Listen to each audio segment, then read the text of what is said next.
Advocate Sumit Kumar Jha आप सभी का अपने YouTube channel book of law में एक बार फिर से स्वागत करता हूं।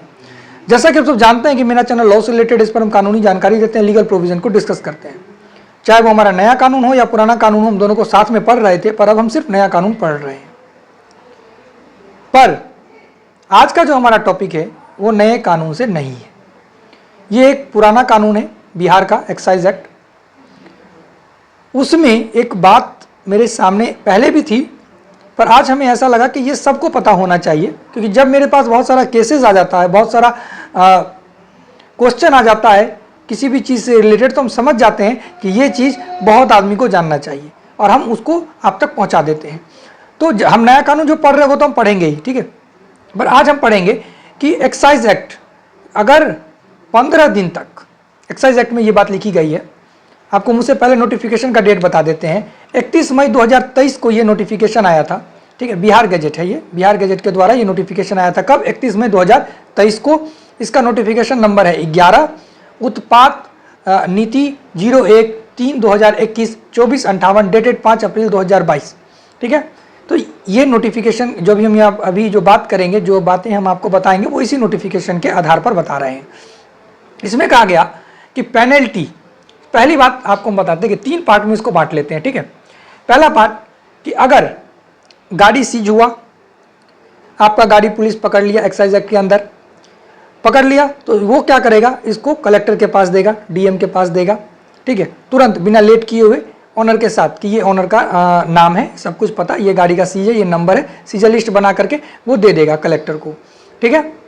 उसके बाद 15 दिन आपके पास समय होगा, यानी ऑनर के पास 15 दिन का समय होगा कि वो अपने गाड़ी को क्लेम करे। अगर वो गाड़ी को क्लेम नहीं करता है तो डिस्ट्रिक्ट मजिस्ट्रेट कम कलेक्टर, यानी कलेक्टर के पास ये पावर होगा कि वो ऑक्शन का प्रोसेस जारी कर दे, कंसिफिकेशन का प्रोसेस जारी कर दे, ठीक है। तब आप उसको रोक नहीं पाएंगे 15 दिन के बाद। ये हो गया दूसरी बात। तीसरी बात कि अगर गाड़ी पर पेनल्टी लगाना है तो ये पेनल्टी कौन डिसाइड करेगा? ये पेनल्टी भी डिसाइड करेगा कलेक्टर और एप्रोप्रिएट अथॉरिटी, ठीक है।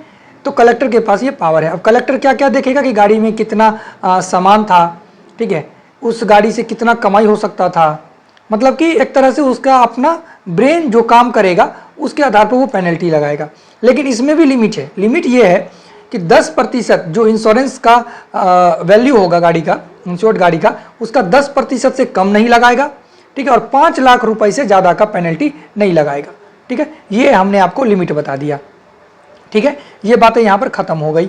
अब हम आपको बताते हैं कि अगर आपने 15 दिन में गाड़ी को क्लेम किया, आपको गाड़ी वापस नहीं मिला, या आपके गाड़ी से कुछ बरामदगी है ही नहीं, मान के चलिए बाइक पकड़ लिया आपका, ठीक है, और आपके पॉकेट से निकला है शराब, उस चक्कर में आपका गाड़ी भी पकड़ लिया गया, तो गाड़ी आपका एक्साइज एक्ट में सीज जरूर हुआ। अगर मिलता है तो उतना झंझट से बेहतर है कि आप गाड़ी को छुड़ा लें। लेकिन अगर आपका गाड़ी नहीं छूटता है, तब जा करके आप क्या कर सकते हैं, अगर आपका कंसिफिकेशन प्रोसेस पूरा हो जाता है, ठीक है, तो उस प्रोसेस के अगेंस्ट में आप क्या कर सकते हैं, आप अपील कर सकते हैं। तो अपील कहाँ होगा? आपका अपील होगा कमिश्नर के पास, ठीक है, एज पर माई नॉलेज आपका कमिश्नर के पास। कमिश्नर के पास जब होगा तो कमिश्नर क्या करेगा? कमिश्नर अगर दे दे तो ठीक है, अगर नहीं देगा तो उसका रिवीजन फाइल हो जाएगा एडिशनल चीफ सेक्रेटरी पटना के पास, ठीक है। उस रिवीजन में भी अगर कुछ नहीं होता है, तब जाकर के आपके पास एक ऑप्शन बचता है, वो बचता है हाई कोर्ट का। रिट से आप हाई कोर्ट को भी अप्रोच कर सकते हैं 226 के अंदर, ठीक है।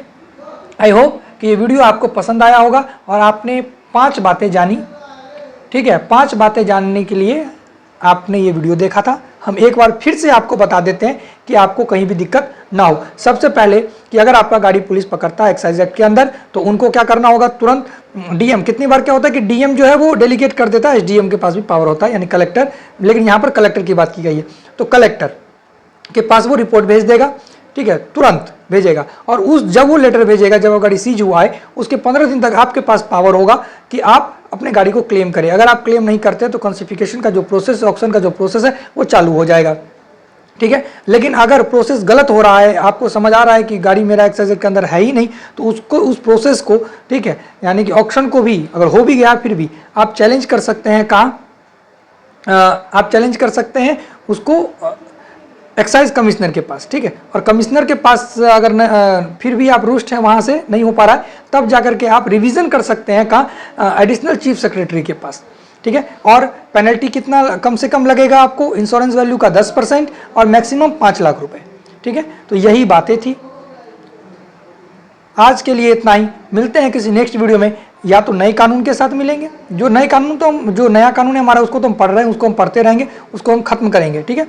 और ऐसा ही बीच बीच में अगर कोई इंपॉर्टेंट न्यूज़ मेरे पास आता रहता है, ठीक है, और लगता है जैसे केसेस बढ़ता है तो हमें पता चल जाता है कि क्या आपको जानना चाहिए, क्या अब जो न्यूज़ है वो आप तक पहुंचा देना चाहिए। तो ये वाला जो अभी टॉपिक हमने आपको आज बताया, इसका बहुत सारा केसेस मेरे पास आ गया, ठीक है, बहुत सारा आदमी पूछने लगा, इसीलिए हमको लगा कि ये बात सबको जानना चाहिए, तो वीडियो के माध्यम से हमने सबको बता दिया।